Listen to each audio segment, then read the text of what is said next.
Hi, welcome to Veneto's 4D eyeball anatomy models assembly video. In this, let's start by assembling the eyeball.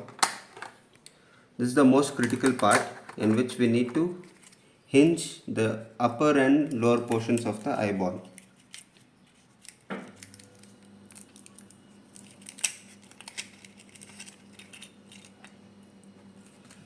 The cornea is within the eyeball. Let's just take it out. You can observe there is a notch here and then there is a pin here. Okay. So we just need to carefully put it inside.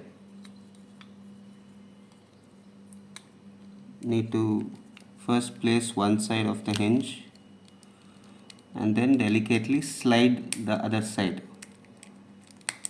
Okay, with this the hinge is complete. This is the only complicated part in this. The rest is all very easy. Let's see how that goes.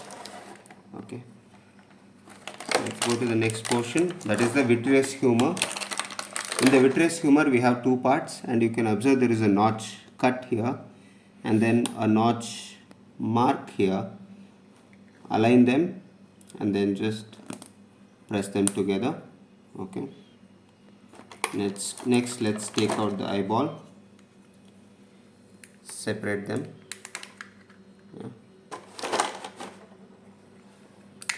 Take this out. Since these are fresh, it might be slightly hard to pull them apart. Feel free to apply a little bit of pressure.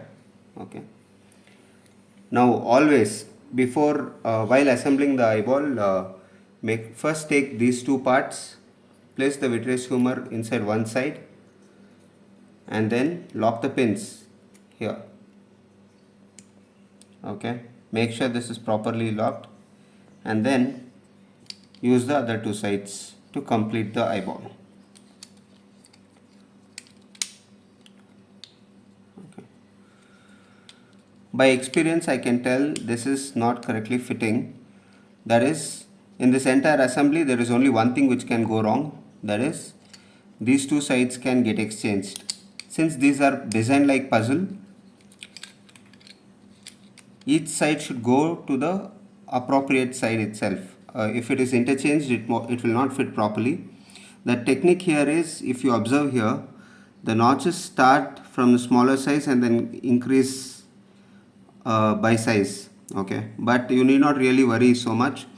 Either try fitting them perfectly, just place them together, and then if it doesn't fit perfectly like a circle, if there are any gaps or something, you can just exchange it.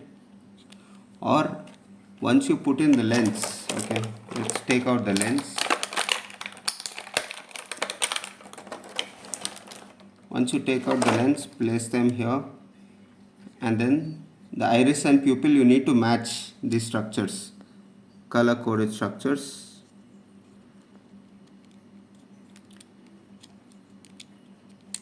Then press, that's it. So if this doesn't fit properly, you will know that the two sides haven't fit properly.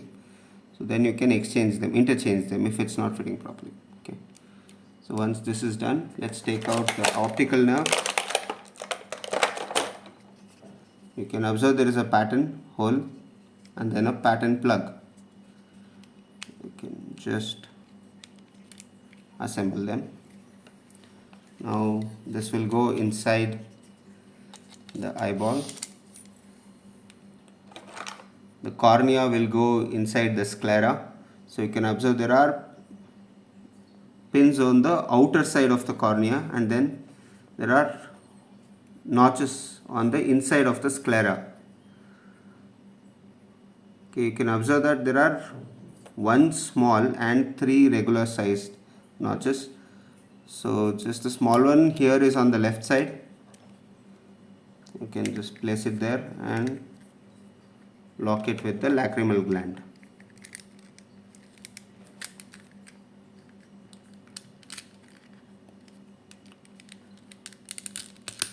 The first time it will be a little hard, but it's okay to apply a little pressure. Now let's take off the eye nozzles.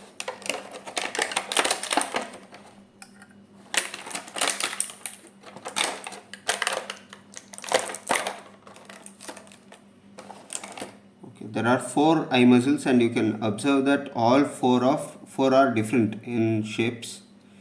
So one has a hole, one has a cutout, one has a rectangular cutout, and one has no cutout. Okay, so that is for a purpose.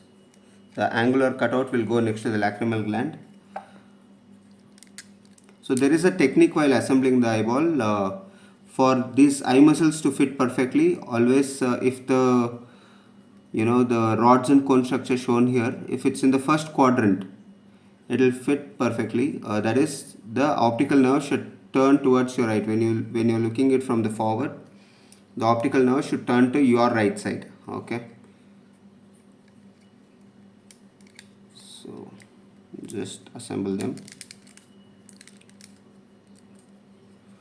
So there is a small step down on the pin here. If you observe, this portion will go inside. This is the plain one.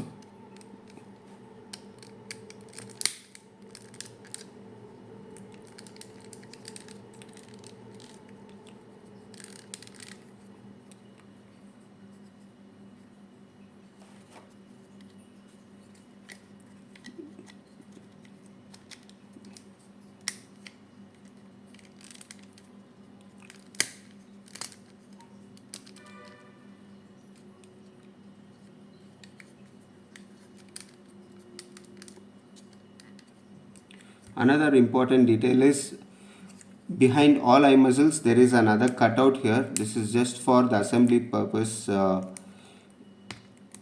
Since it's designed like a puzzle, they have given another internal detail, so which need not be removed, but if it comes off, just you will know that it comes here, it fits here. Let me just show that to you.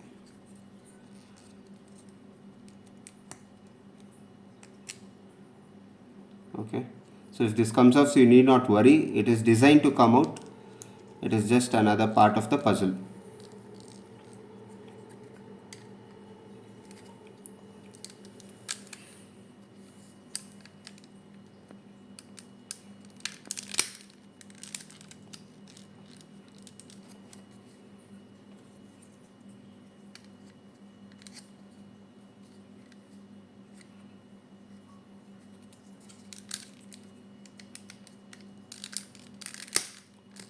So if you are wondering how to differentiate where this should go or the other eye muscle should go, this is the bottom portion because it has a hole for the stand, right?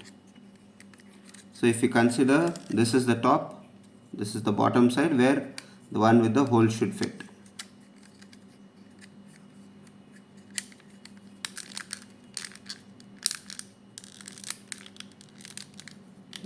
That's it.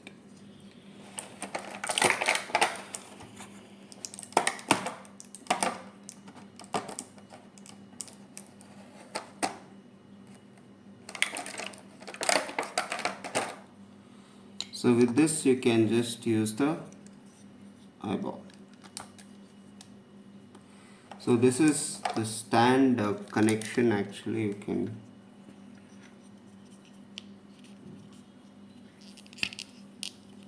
can use this as a part of the eyeball stand, and it will just fit here. Okay, like that. I always suggest this as a optional for the school because since they'll be using it very regularly, it may become a little difficult for them to handle. This is another eye muscle. There is no special detailing or function for this part, but it's a slightly difficult to handle portion for the teachers when eyeball is regularly open and closed. Okay, so it will fit like that. So for teachers to explain this in the lab, they need not really dismantle the whole thing. They have to just open the lacrimal gland. Okay, open the sclera, the cornea just comes out. Eyeball they can separate. They can remove the iris and pupil, lens. If you observed, automatically after removing the eyeball, I just held it parallelly to the ground, so that the lens will not fall off when you remove the iris and pupil. So make sure that even when you are handling, let the eyeball be parallel to the ground, the top surface. Then you can take off the retina, and then they can just show the aqueous humor. So for explanation purpose, neither you nor the teachers have to completely dismantle the product. They have to just take out the eyeball separately and just show the basic details. With this itself, they'll be able to explain all three layers of the eye, that is the vitreous humor, the retina, the iris and pupil, sclera, cornea. Complete details of the eye can be explained just with simple dismantling. So as I showed you earlier also, there is a pattern here. The same pattern will be visible to you inside the eyeball as well. Yeah. So you can directly slide. While sliding it, you can observe that from this detail.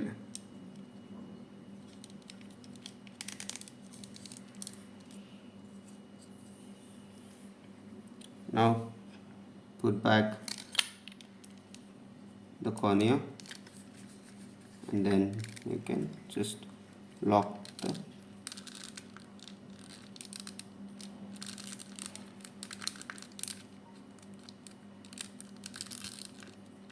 lacrimal gland. That's it. So see, this portion, it keeps loosening. That is the reason I give this as an optional part for the assembly for the schools. So if they are okay, you can leave it as it is, or you can suggest them to just keep this separately in the assembly as well. This is good enough for them.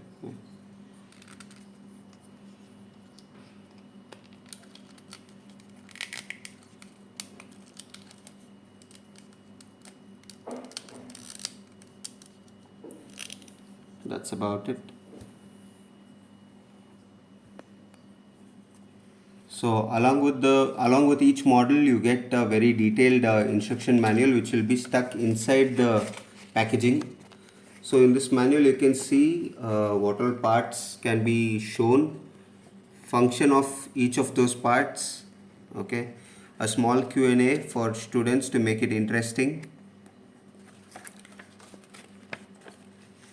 and then some brief about the eye and the assembly instructions.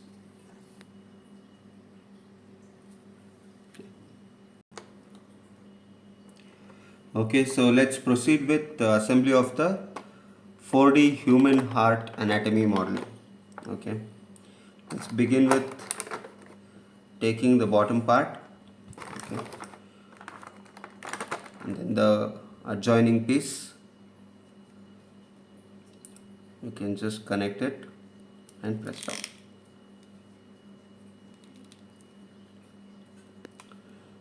Behind this, you will see this part which will fit here.